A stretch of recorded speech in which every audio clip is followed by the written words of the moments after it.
Ay mga kababayan, at syempre lahat po tayo mga Pilipino ay nagbubunyi dito sa tagumpay ng ating atleta partikular. Itong ngayon tinatawag na hong two-time Olympic gold medalist na si Carlos Caloyulo. At syempre, pero nahaluan ito no, ng kontrobersiya at dahil sa lumalabas yung away ng mag-ina. Itong sa pagitan ni Kaloy Yulo at yung kanyang ina na si Angelica Yulo. At ang pinakamatindi ho dyan ay sumausaw parahon yung nobya ni Kaloy. Napag-uusapan lang ho natin mga kababayan dahil sa talagang dapat nagbubunyi ho tayong lahat ng mga Pilipino at syempre sa ibinigay na tagumpay at karangalan ni Kaloy Yulo. Biruin nyo, ay nakadalawang medalyang ginto ito pong si Kaloy. At pero usap-usapan ho ngayon sa lahat po, maging sa traditional at maging sa social media, ay itong tila sagutan ho ng mag-ina. Unang nagsalita, ito pong si Mrs. Angelica Yulo at ngayon ay sumagot naman itong si Kaloy Yulo, mga kababayan. At kayo ho, ano ho ba masasabi niyo ho rito?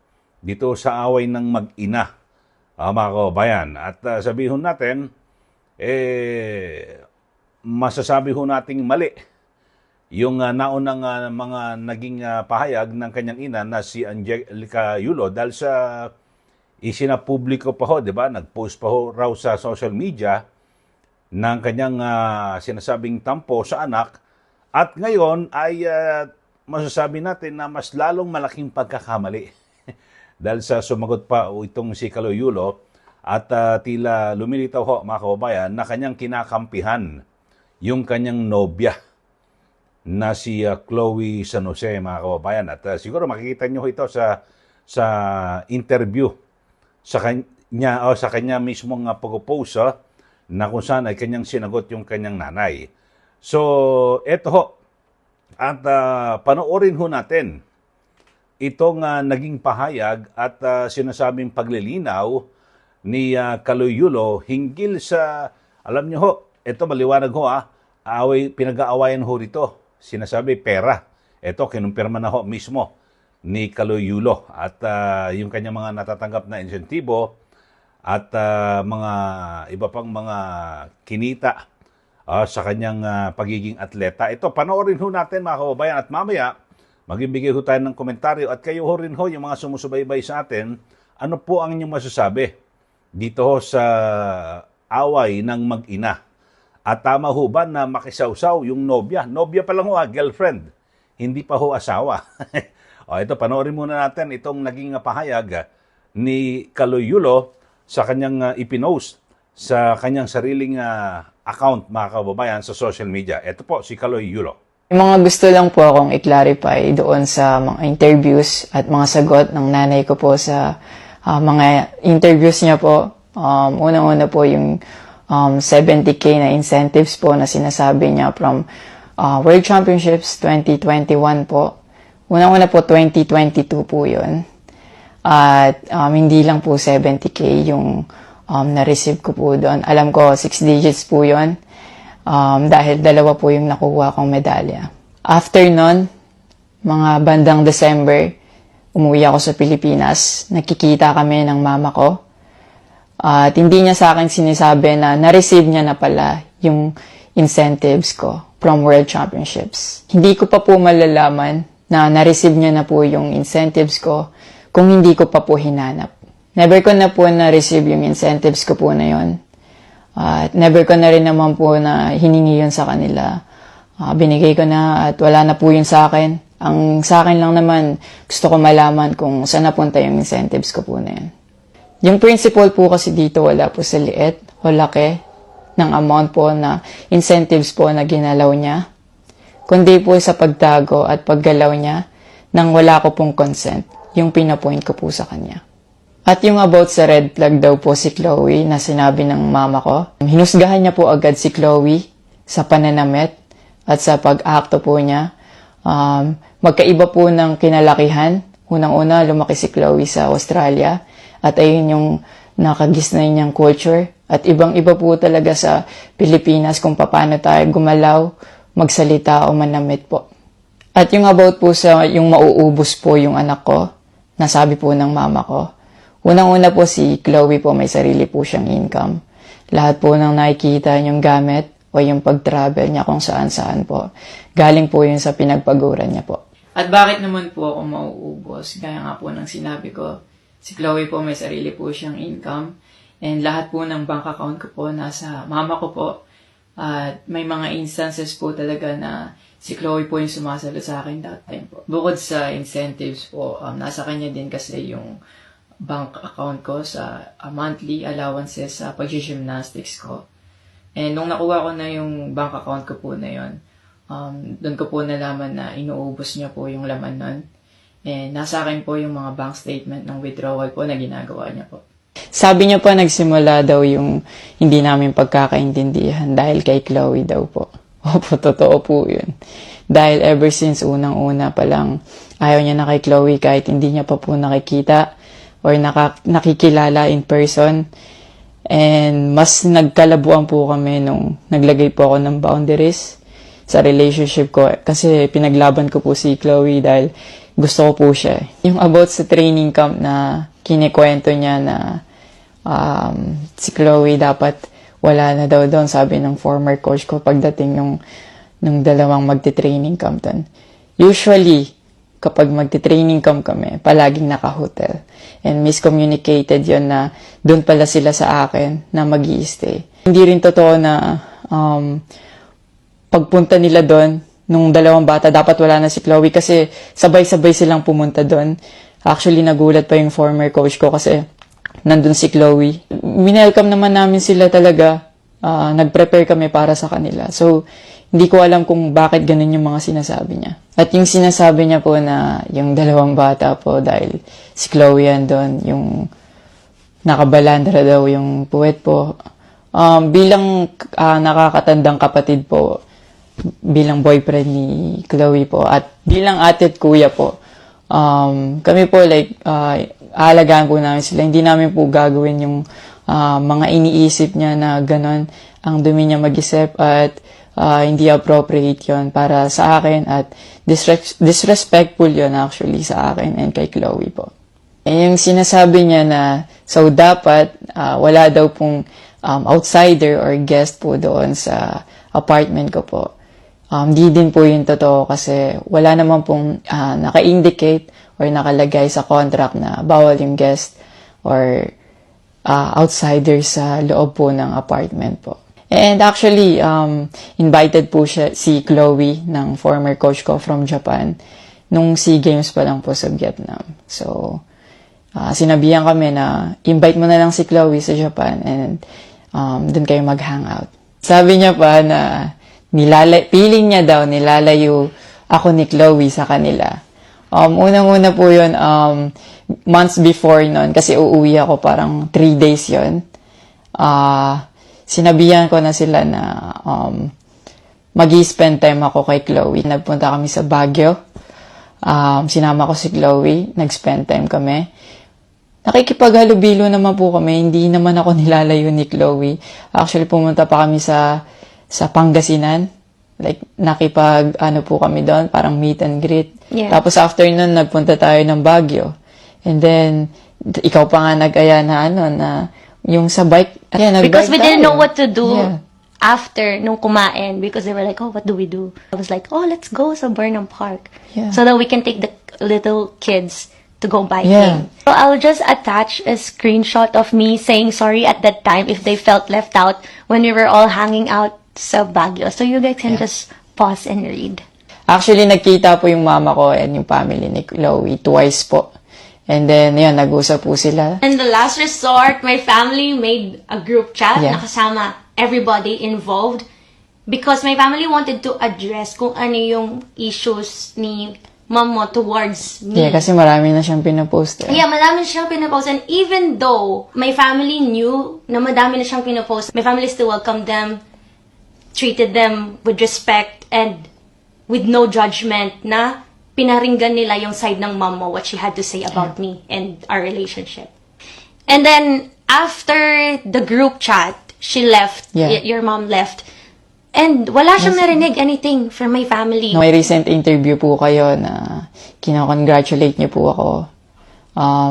Kung genuine po talaga kayo, maraming salamat po. Ina-acknowledge ko po yung pagka-congratulate niyo sa akin. Pero nagpa-flashback pa rin po talaga yung masasakit yung sinabi sa akin at yung mga hindi niyo pag-wish well sa akin. Like, tumatatak po yan sa akin talaga. Ang message ko po sa inyo, na mag-heal kayo, mag-move on, at napatawad ko na kayo long time ago po. Pinagpe-pray ko na maging safe kayo palagi at nasa maayos kayong kalagayan dyan lahat. Tigilan na po natin to at i-celebrate na lang po natin yung mga ginawa po ng paghihirap, pagsasakripisyo ng bawat atletang Pilipino dito sa Olympics. O yan po, mga kababayan, at yung tugon ni Kaloy Yulo dito po sa mga naging pahayag ng kanyang ina na may kinalaman sa pera. At sinasabi niya na tila yung kanyang pera sa bangko ay nag-withdraw ng walang consent o paalam. So, yun po ang kanyang pahayag at kanyang ipinagtatanggol yung kanyang nobya. Nobya pa lang ilang taon na ba ito si Kaloy? Parang 24, naku. Mahaba-haba pa ang iyong karera bilang atleta at ewan ko lang kung yan na ba, forever mo na ba yan si Chloe. Pero yun talagang kaya idinidepensa siguro dahil sa mahal niya po yan sa ngayon at nasa sa kanya ho yan. Pero ang pinakamatindi ho rito, yung kanyang pagdepensa o pagkampi sa nobya ay lumilitaw na parang itinatakwil mo naman ang iyong ina. Bagamat sabihin natin na may mga pagkakamali at siguro pinakamainam talaga pag-usapan nyo na lang na sa panloob, di ba? Mag-usap ang pamilya at kung ano man yung mga sinasabing hidwaan, ayusin nyo na lang. Huwag na kayo mag-post sa social media. At ang pinakamatindi mga kababayan, kayo, yung ating mga taga-subaybay dito po sa ating YouTube channel, tama ho ba ito pangingialam ni yung Chloe sa Jose, yung nobya pa lang hindi pa asawa, nobya pa lang At yung kanina, napanood nyo sa statement ni Kaloy Yulo at nandun pa, katabi niya si Chloe, na talagang ipinamumukha niya sa nanay ni Kaloy na siya ang kinampihan bilang nobya at hindi yung nanay. Alam niyo naman may mga kasabihan nga yung nobya o asawa, pwedeng palitan. Pero yung ina, nag-iisa lang po yan. Hindi mo pwedeng palitan at talagang napakatindi ng sakripisyo ng isang ina, di ba? Simula nang ikaw ay ipagbuntis ng 9 na buwan sa kanyang sinapupunan at ikaw ay itinaguyod nang mula na magkaisip, magkaroon po ng lakas at ngayon ay, di ba? Sabihin natin, umaani ka ngayon ng tagumpay, ng salapi, kung ano man, napakarami kasi, kita nyo naman, nakadalawang ginto, napakarami ng mga insentibo at reward. Na matatanggap maraming pera, big time na mayaman na po itong si Kaloy. At pero balikan natin itong pahayag ni Mrs. Angelica Yulo, yung kanyang sama ng loob dito po sa kanyang anak. Ito, panoorin po natin at sabi niya, hindi siya makipagbate, hindi siya ang lalapit. Kasi pag siya ang lumapit at humingi ng sabi natin, siya ang maghingi ng tawad sa kanyang anak, baka sabihin yung habol sa kanya o habol nila, kaya siya nakipagbati, ay yung pera na dahil sa panalo po ni Kaloy. Ito, panoorin muna natin yung nanay ni Kaloy. Ito yung kanyang naunang pahayag. Masama yung loob ko, parang, syempre andun yung pain na parang sabihan ka ng anak mo na magnanakaw. Ganun pa rin naman kami, tulad ng dati, nung hindi pa siya nagkakapera. Nung nagkapera siya, walang nagbago sa lifestyle namin. Yung tungkol sa pera nga na ninakaw ko, nilustay, winaldas sa luho ko. Sinabi ko sa kanila na walang halong katotohanan lahat. So kung sa ano ni Kaloy sa perception niya meron, sabi ko nga sa kanya, willing akong maglabas ng mga evidences, ng mga deposit slips na meron ako ngayon. Natanong si Angelica kung magkakaayos pa ba silang mag-ina. Depende yan eh. Kasi kung ako yung lalapit, hindi ko talaga gagawin. Especially now sa mga nangyayari, baka mamaya sabihin ako na porket nanalo, na parang, diba, na parang, after kami sa pera kasi nanalo. No. O yan po ang sinasabi po, no, ni Mrs. Angelica Yulo, na kung saan ay talagang napakasakit daw ho bilang isang ina na mapagbintangan ka, akusahan ka ng iyong anak na di umano ay nagnakaw o nilulustay yung kanyang pera, mga kababayan. Siguro mabigat ho ng mga paratang huyan, mga kababayan, at alam nyo ho, yung pera sa bangko ni Kaloy, kung sa mga nakarang kinita, baliwala ho yan, di ba? Kung sakasakali, di ba, na hindi niya kayang pantayan, di ba, yung sakripisyo rin ng kanyang nanay. Bagamat ngayon sa inaaning tagumpay ni Kaloy Yulo, dahil na rin sa kanyang pagsikap at pagpupunyag, kaya siya naging tagumpay bilang isang atleta. So, kayo ho, ano pong masasabi nyo? Kasi ako, ang aking komentaryo ho rito, may mali rin po yung nanay ni Kaloy dahil dapat hindi na po siya nagpo-post ng anuman sa social media. Ngayon, pinagpipiestahan po sila Tapos, dapat hindi na rin sumagot itong si Kaloy Yulo. Ngayon, sinagot niya pa yung kanyang nanay at katabi yung kanyang nobya na tila nangaasar at ipinapamukha sa nanay ni Kaloy na, oy, ako ang kinampihan ni Kaloy, hindi kayo. Mali kayo, ako ang tama. Nobya pa lang ho yan. Ganyan na po ang asta kayo. Sige, magbigay ho kayo ng komentaryo, mga kababayan, dito po sa ating isyong ito. At sana nga po ay isa-isang tabi kasi nasapawan ho yung pagiging tagumpay ho ni Kaloy Yulo. Biro mo, 2 ginto ang nahakot. Dito po, mula po sa Paris Olympics, tapos ngayon, haluan ng personal, siguro pinakamainam, ceasefire. Mag-usap yung mag-ina. Importante ho yan. At siyempre, sabi ng nanay, hindi siyang lalapit. Siguro mas maganda si Kaloy. Alam nyo, mahirap yung may mga ganyan, no, na sarili mong ina ang iyong katampuhan. Bagamat sinasabi mo kanina sa iyong payag na pinatawad mo na, siguro mas maganda, ikaw rin lumapit, di ba? Kasi parang mas mahirap kung magtitikisan kayo, ititiisin mo na hindi, dapat siya lumapit, hindi ako lalapit. So, yun ho, para mas siguro sa mga susunod pang iyong mga laban, ay mas maging maaliwalas, di ba? At walang problema, ano man, no? At itong yung kanyang nobya, sana wag na makialam. Away na mag-ina ho yun girlfriend ka pa lang naman Hindi ka pa naman asawa. So, yun lang aking komentaryo. Kayo ho, ano masasabi nyo dito po sa naging away, tampuhan pansariling panloob na usapin ho dapat ito ng pamilya Yulo.